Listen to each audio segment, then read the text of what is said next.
বাংলাদেশ বৈদিক পরিষদ বোয়ালখালী উপজেলা শাখার নবগঠিত কার্যকরী কমিটির অভিষেক অনুষ্ঠিত।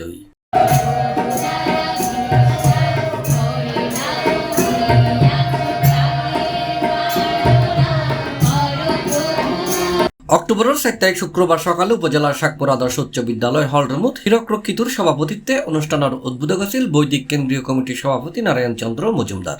অনুষ্ঠানত প্রধান অতিথি আছিল কার্যকরী সভাপতি অরুণ কান্তি মল্লিক।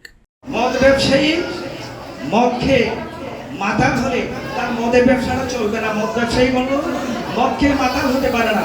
আর ধর্ম ব্যবসায়ী যারা তারা কোনোদিন ধার্মিক হতে পারে না। আমাদের মধ্যে যারা ধর্ম ব্যবসায়ী আছেন আমি তাদেরকে আহ্বান জানাবো, ভাই ধর্ম ব্যবসা করবেন না, আপনারা ধার্মিক সাজেন, সমাজকে উত্তরণের জন্য আপনারা কাজ করেন। বোয়ালখালী উপজেলা সাধারণ সম্পাদক মিন্টু বৈদ্য সঞ্চালনায় স্বাগত বক্তব্য রাখি সিনিয়র সহসভাপতি সুজন দত্ত। এ সময় মহান অতিথি আছিল পঙ্কজ রুদ্র স্বপন, আলোকিত অতিথি আছিল সুমন কুমার দাস, প্রধান বক্তা আছিল রনি বিশ্বাস, বিশেষ অতিথি আছিল নন্দ দুলাল চৌধুরী, বিপুল কান্তি বৈদ্য, সনক দত্ত, অনুপ চক্রবর্তী, শ্যামল বিশ্বাস, বিচিত্র বৈদ্য। এডে অন্যান্যর মাঝে আর উপস্থিত আছিল দীপক চক্রবর্তী, সঞ্জিত কুমার দত্ত, প্রত্যয় বিশ্বাস, সৈকত বিশ্বাস, জুয়েল দাস, বাবুল বৈদ্য, মিলন দাস, রিয়া সেন, সীমা বৈদ্য সহ আরো বহুত কি হয়। পরে নবগঠিত কার্যকরী কমিটির সদস্যরা শপথ বাক্য পাঠ করানো হয়। C+ চট্টগ্রাম।